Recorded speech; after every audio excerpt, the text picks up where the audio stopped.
नमस्कार साथियों, आप जुड़े हैं संस्कृति आईएएस के यूट्यूब चैनल से और मेरा नाम है चंद्रशेखर। आज के सेशन में किसी टॉपिक या किसी क्लास के बारे में हम चर्चा नहीं कर रहे हैं।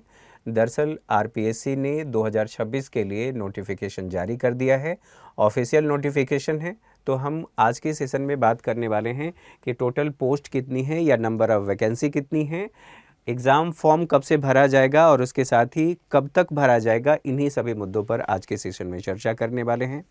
बाकी डिटेल वीडियो, एग्ज़ाम के कितने चरण हैं और कैसे सिलेक्शन हो सकता है, कितने नंबर का प्रारंभिक परीक्षा है, कितने नंबर के मुख्य परीक्षा में प्रश्न पूछे जाएंगे, कितने पेपर होते हैं इत्यादि, सिलेबस से लेकर के या प्रारंभिक परीक्षा से लेकर के अंतिम चरण के बारे में हम डिटेल वीडियो कल देखेंगे। आप कल उसको देख सकते हैं। आज के सेशन में केवल इतनी बात करने वाले हैं कि नंबर ऑफ पोस्ट कितनी है, आवेदन कब से शुरू होगा और कब तक किया जा सकता है। तो यहाँ पर देखें, ये ऑफिशियल नोटिफिकेशन है, आरपीएससी के वेबसाइट पर जाकर के आप देख सकते हैं। अगर री-वेरीफाई करना चाहते हैं तो वो आप कर सकते हैं। आवेदन की तिथि दिया गया है कि 4/6/2026 से आवेदन शुरू हो जाएगा और 1 महीने के लिए दिया गया है, यानी कि 1 महीने के अंदर आप फॉर्म भर लेंगे। अंतिम तिथि है 3/7/2026 और रात्रि 12 बजे, क्योंकि 12 बजे के बाद डेट बदल जाएगा, तो आप रात्रि 12 बजे तक आवेदन कर सकते हैं। आप ऑफिशियल वेबसाइट पर जा सकते हैं आरपीएससी के, यहाँ पर आरपीएससी का वेबसाइट भी दिया गया है। अब बात कर लेते हैं कि नंबर ऑफ़ पोस्ट कितनी है। तो 2 तरह की पोस्ट बताई गई है। टोटल पोस्ट की संख्या की बात करें, दोनों मिलाकर के 2 श्रेणी में आप बात कर सकते हैं कि राज्य सेवाएं और राज्य सेवाएं। जैसे यहाँ पर सेवा का नाम दिया गया है, आगे हम अधीनस्थ सेवाओं के बारे में बात करेंगे। तो यहाँ राज्य सेवा को मिलाकर के, अधीनस्थ सेवाओं को मिलाकर के टोटल जो नंबर ऑफ़ पोस्ट है 607 के आसपास है। जैसे जैसे डेट आगे बढ़ेगी वैसे वैसे संभावना ये है कि और नंबर ऑफ़ पोस्ट बढ़ सकता है।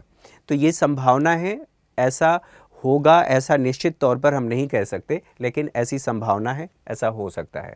तो यहाँ पर देखें, राज्य प्रशासनिक सेवा के लिए कुल पदों की संख्या 57 है। इसके साथ ही राज्य पुलिस सेवा के लिए 26 पद और राजस्थान लेखा सेवा के लिए 36, राजस्थान सहकारी सेवा के लिए 6 है, राजस्थान नियोजन सेवा के लिए केवल 3 पद दिया गया है। राजस्थान कारागार सेवा, इसके लिए नंबर ऑफ पोस्ट कितने हैं, केवल 5 हैं। राजस्थान उद्योग सेवा, उसके लिए 12 पोस्ट है। इसके साथ ही राजस्थान राज्य बीमा सेवा 11 पोस्ट है। राजस्थान वाणिज्य कर सेवा 0 दिया गया है, यानी कि इसके लिए कोई पोस्ट नहीं है। साथ ही यहाँ पर राजस्थान खाद्य एवं नागरिक रसद सेवा केवल 1 पोस्ट है। इसके साथ ही राजस्थान पर्यटन सेवा 6 पोस्ट इसके लिए बताया गया है। यहाँ पर देखें, राजस्थान परिवहन सेवा 10 पोस्ट है। राजस्थान समेकित बाल विकास सेवा केवल 1 पोस्ट। राजस्थान देवस्थान सेवा 1 पोस्ट है। राजस्थान ग्रामीण विकास सेवा 6, और कुल मिलाकर के आप देखेंगे तो लगभग 57 के करीब राज्य सेवा से संबंधित पोस्ट हैं। राज्य सेवा के बाद अधीनस्थ सेवा की बात करें, यहाँ पर लिखा हुआ है 415 के करीब इसमें पोस्ट हैं। कुल, जैसा कि मैंने पहले भी कहा, ऐसी संभावना है कि आगे बढ़ सकता है। तो यहाँ पर देखें, इसमें सबसे जो हाईएस्ट है वो राजस्थान तहसीलदार सेवा 136 के करीब पोस्ट है। इसके बाद सेकंड हाईएस्ट की बात करें तो राजस्थान सहकारिता अधीनस्थ सेवा के लिए 109 पोस्ट हैं। और इस तरह कुल मिलाकर के आप देखेंगे तो पदों की संख्या 600 प्लस होती है।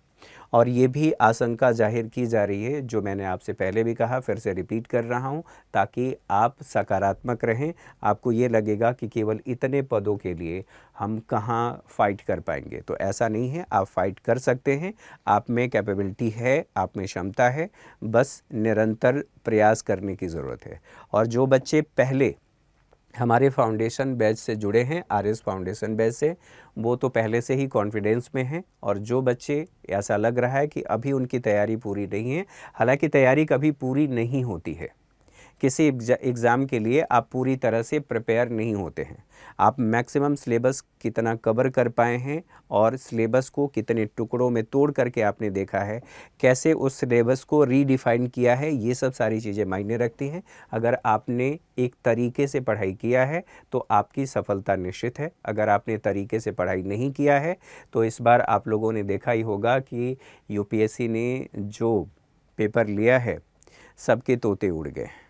तो स्वाभाविक सी बात है कि आपको अपनी तैयारी बिल्कुल एक चरणबद्ध तरीके से करना है। केवल आप सोचें कि एक मैराथन देख लें, कुछ पीवाईक्यू देख लें, पीवाईक्यू से ही नहीं होगा।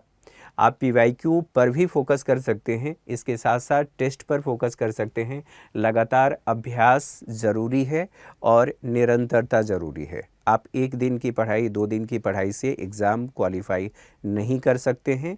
अगर आप सीरियस हैं तो भी आप संस्कृति आईएएस में आएँ, अगर आप सीरियस नहीं हैं तो संस्कृति आईएएस में मत आइए, इस एग्ज़ाम की तैयारी भी मत करिए।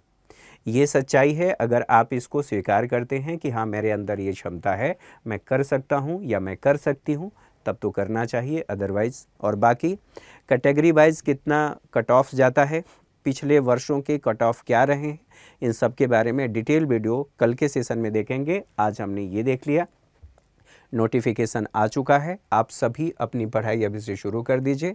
और केवल पढ़ने की बात नहीं है, आप प्रश्न को कैसे सॉल्व करते हैं पढ़ने के बाद, क्योंकि टीचर जो बताता है, टीचर अपनी भाषा में, आसान भाषा में जो जटिल अवधारणाएं हैं उनको समझा देता है, इसलिए टीचर की भूमिका होती है। उसके बाद आयोग अलग अलग शब्दावलियों का प्रयोग करता है, तो इसके लिए आपको अभ्यास करना पड़ेगा और एक दिन नहीं, निरंतर अभ्यास करना पड़ेगा। और अगर आप अभ्यास करते हैं तो स्वाभाविक सी बात है, आपकी निरंतर आपकी सफलता सुनिश्चित है। अगर नहीं करते हैं तो फिर ठीक है।